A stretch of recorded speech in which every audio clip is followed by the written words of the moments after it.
Sure. What else did we put on our shopping list? Oh, what a mouth-watering smell. Paimon would know the aroma of biryani anywhere. Let's go get some. We can still add it to the list.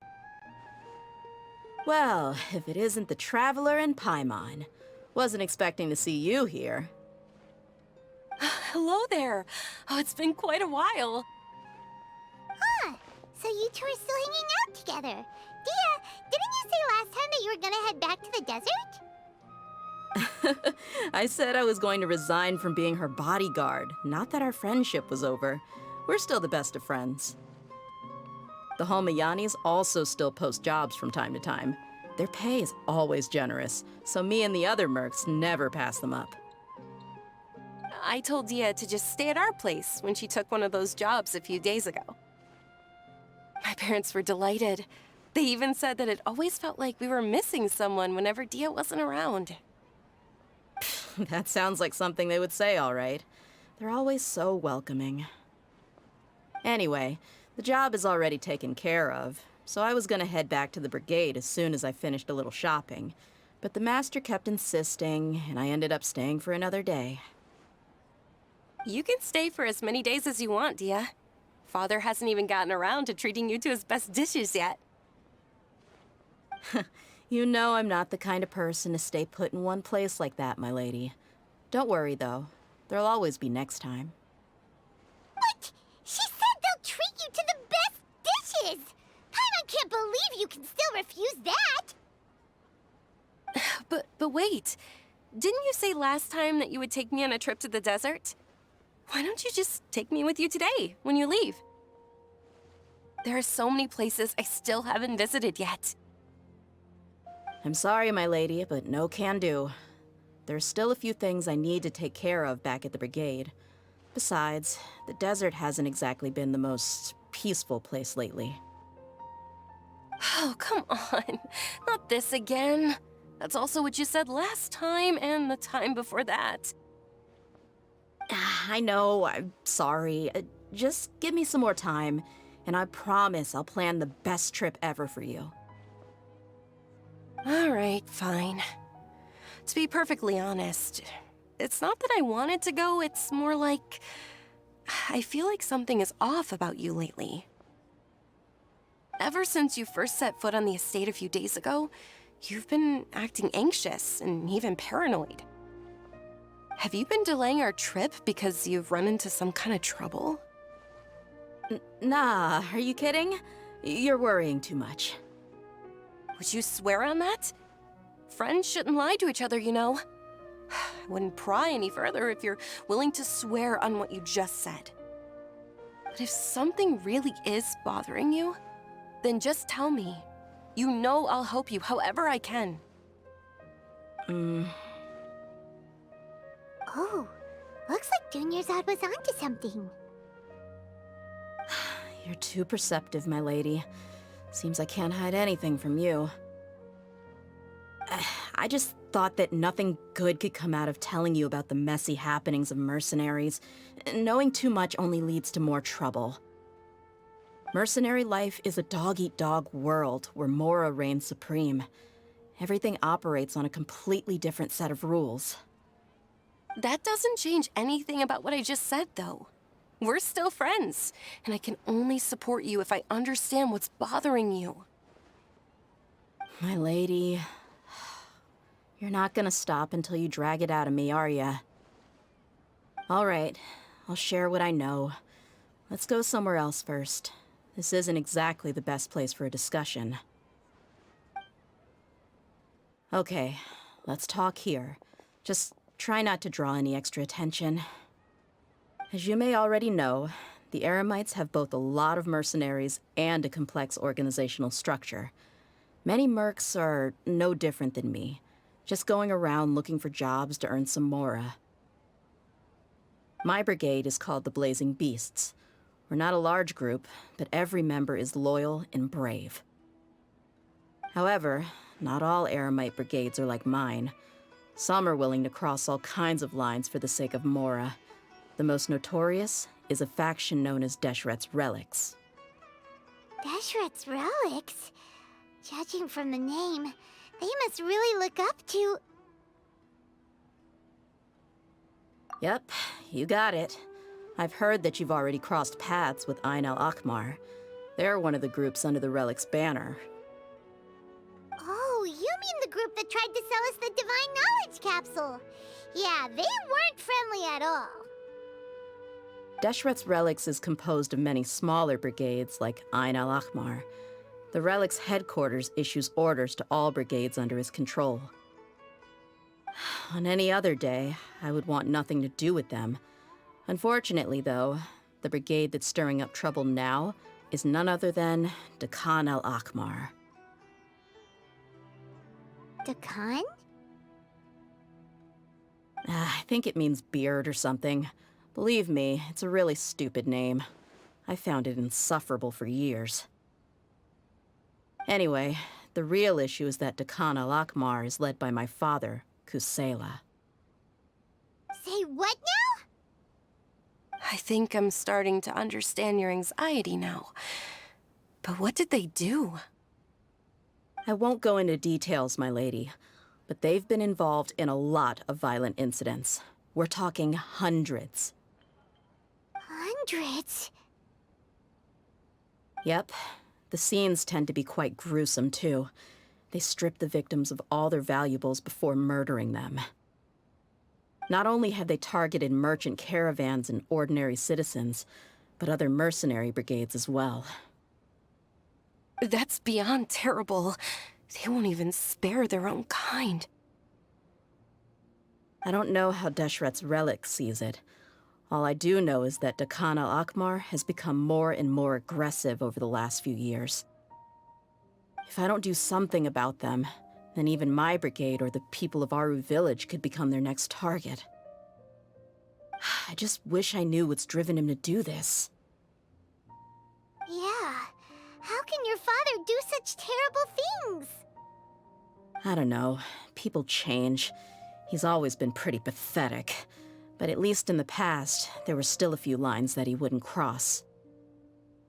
That's setting the bar pretty low. I mean, if he was even remotely decent, then why would I have to leave the brigade and cut all ties with him? He was loud and foolish, with no real sense of purpose. Instead of doing anything useful, he spent most of his time drinking and chasing after women. Of course, the other brigade members were just like him. Their ruckus would go on night after night. Sounds like a nightmare. What about your mother? Did she ever step in to stop them? Unfortunately, I never knew my mother. I'm sorry, Dia. It's all right, my lady. That's pretty common in mercenary circles. Didn't I mention that my father was chasing after women? I was the result of one of those encounters with some random person. He told me that he wasn't sure who my mother was. And in any case, she never came to see me. He'd say, "You'll be fine as long as you remember to stick with Dad." But even then, he left most of the parenting to the brigade. The one thing I do remember is that he used to tell me stories. But the problem was that he had terrible taste. He only knew a few stories, and even those tended to be pretty stale. They were tales of desert warriors defeating dragons in the forest, or stories of mercenaries rescuing princesses from rebel armies. Sounds like your typical fairy tales. More or less, yeah. They were interesting maybe the first or second time around, but after about 20 repeats, they started to get a little dull. He seemed to think those stories were the best things ever, though. He was so into them that he'd call the whole brigade over and make them perform the whole thing as a play. Even the toys he gave me would all be story props. I'd get helmets, shields, and toy swords. It was only much later when I realized that the shows were more for him than they ever were for me. What an interesting guy. Yeah, I've always found him pretty childish, but that was something I could just shrug off. I had no reason to despise him. Until I grew up and learned the true face of DEHYA'S relics for myself. Looting, blackmail, violence, and fraud. They not only accepted such heinous acts, they would even openly boast about them. No one in the brigade was any kind of hero. Instead, my father and his cronies were more like the bad guys that needed to be taken down. Did they really think that as long as they didn't do any of that stuff right in front of me, I would never know? I think I can understand your feelings. The difference between perception and reality must have hit hard. Yeah, but don't worry, my lady. It's all water under the bridge to me now. I had a huge argument with my father and left that place behind for good. I'm not investigating them due to any bitter feelings I still have towards my father. I just want to protect those that are close to me. Yeah, I told the boys to gather as much information as they could. Most of the reports concern violent incidents, but there's also some talk of smuggling. I see. But isn't this investigation incredibly dangerous? It is, but every mercenary lives life on the edge. It's a lifestyle that I enjoy. That may be true, but it'll be impossible for those who care about you not to worry. Well, now you get why I didn't want to share any of this with you. What should we do? They both have valid concerns. Huh? But there's no need for you to get caught up in this mess, too. Well, she's super tough, so if she went into the desert with you, then Paimon bets the problem will be solved in no time. I'm inclined to agree. I'd feel a lot more at ease if you took her along to help. I'll wait for news from you in the city until then. Please, stay safe. I'm honored that you care so much for me, my lady. All right, then let's get moving. Our first stop will be Caravan Rebot, where we can catch up a bit with my fellow mercs.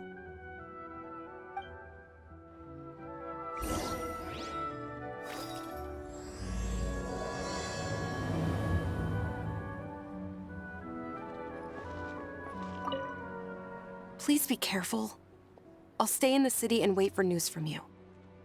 Just don't do anything reckless, all right?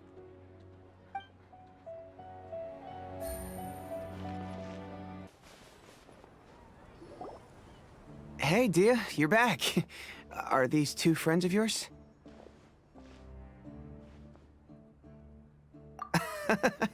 Likewise. There's no need to be so formal with us. We're a pretty casual crew. Anyway, since we've got a newcomer, let me fill you in on what the Khan al-Ahmar's been up to lately. They've become extremely aggressive. Apparently, even their own now have become acceptable targets. They even attack other relics brigades, just the same as any other mercenary brigade. Even the most ferocious beasts still protect their own. But it sounds like they've thrown that straight to the wind. That's right. Once they've collected enough loot off the other mercenaries, they sell it off to a different brigade, or turn to merchants on the black market. A portion of their profits is immediately exchanged for more food and weaponry to be used in their next violent operation. That's terrible! Yeah, and it really makes you wonder why they're so desperate for Mora. A few days ago, Isham and I trailed them for a while, and even disguised ourselves as merchants to conduct trade with them. We were able to learn a few things from the exchange. Rather than saying they're out to plunder and hoard Mora, it'd probably be more accurate to say that they're experiencing an internal power struggle. Wait, a power struggle? You heard me right. The vast majority of their victims are mercenaries from the other brigades of DEHYA'S relics. If their only goal was Mora, they could have gone after anybody. The targeted nature of their attacks points to a power struggle between the different brigades within the relics. That's the only plausible explanation we have. Unfortunately, we weren't able to find out anything more specific. It seems they're also trying to keep things under wraps.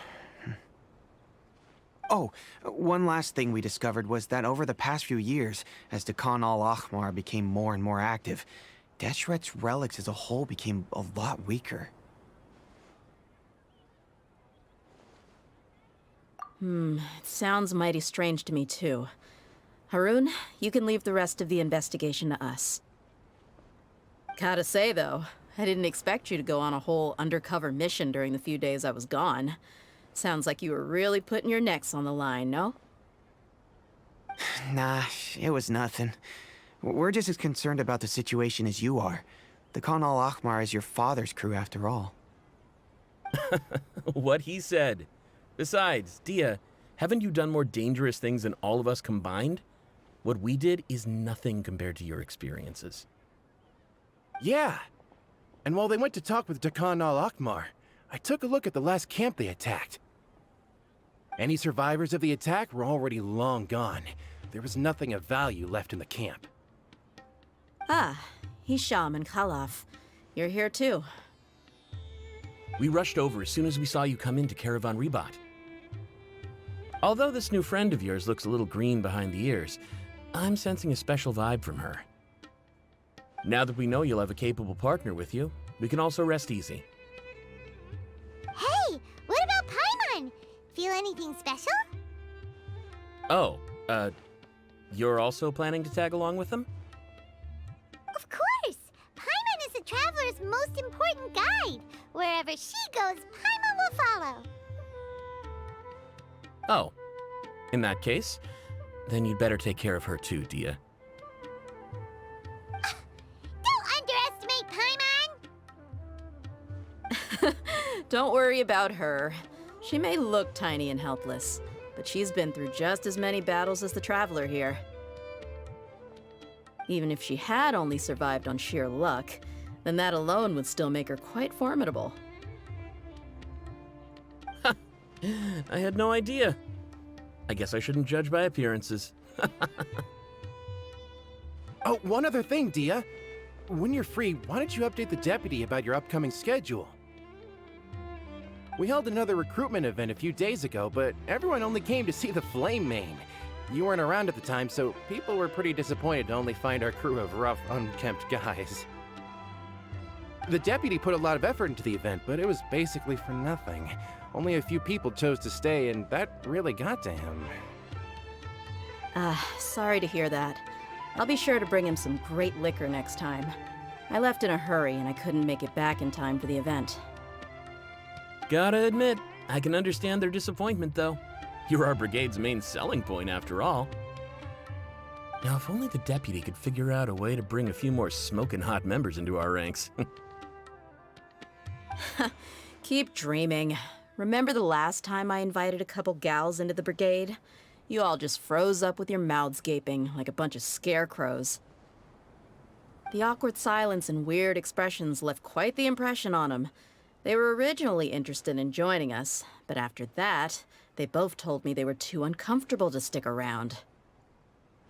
Hey, didn't we agree to never bring that up again? Huh? Wait, are you serious? Why have I never heard about this? I don't think you were part of the brigade yet. Are you kidding me? I missed a once-in-a-lifetime moment like that and you weren't even gonna tell me? All right.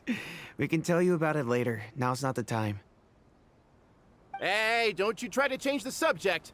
You and Hisham get your butts over here and tell me everything right now. Are they always like this? More or less.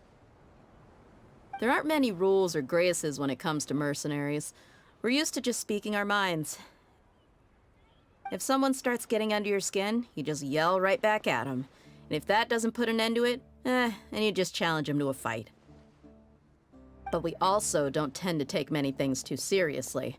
Being direct and getting it all out of your system as soon as things come up is better than keeping everything bottled up, never talking about it. That's also why I never spare their feelings when I talk to them. If I want to laugh, I'll laugh. If I'm angry, then I'll unload on them. It's hard to stop once you get used to it. Though, I can never do that when I'm with the Homayanis. Hey, knuckleheads! Can you at least tell me the rest of the intel before you go back to your bickering? Yeah, you hear her, Holloff? Told you we gotta focus on the investigation first. I drew up a map. Right here is the spot. There you'll find the merchant caravan responsible for getting rid of Khan al-Ahmar's looted goods. All you gotta do is wait and ambush them in the evening. They'll have no idea what hit them. Perfect. Thanks for that.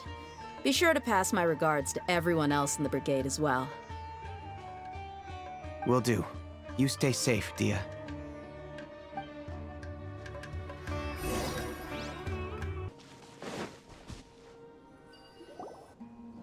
This should be the place. Let's find a spot to hide and bide our time.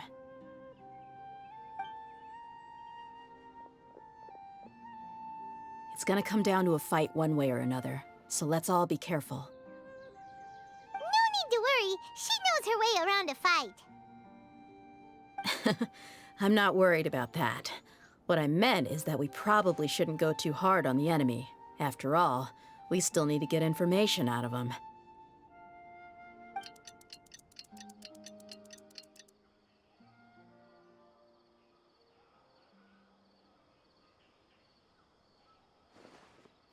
Here they come. You ready? Let's not give them a chance to react and end this quickly.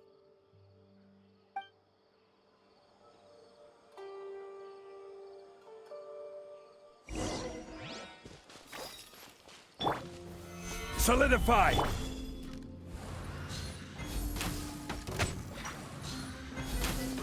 I'll be back. I'll be back. You won this one.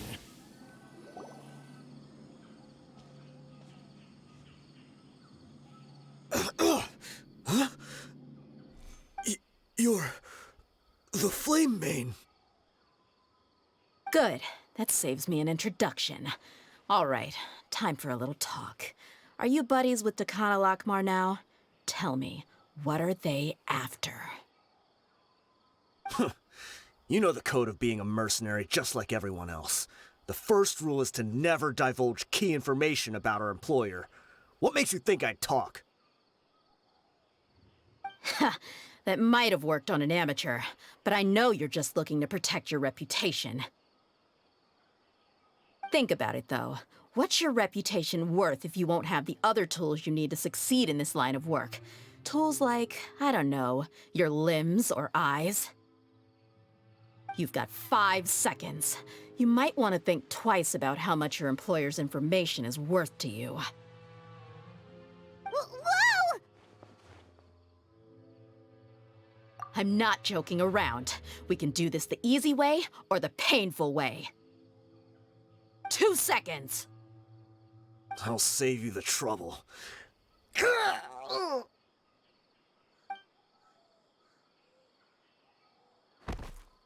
Huh? Are you crazy? He tried to bite off his own tongue. Quick, search the area for any first aid supplies.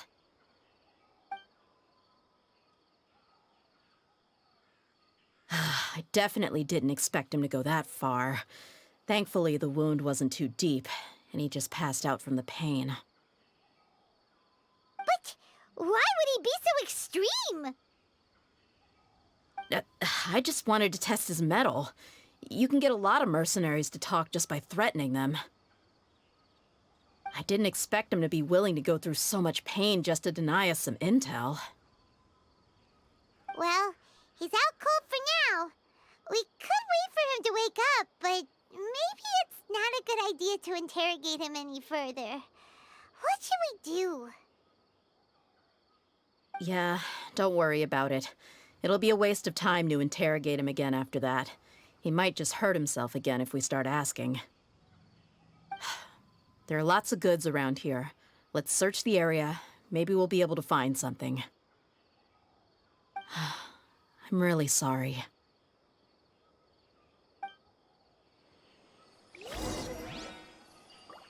I pulled a cheat sheet.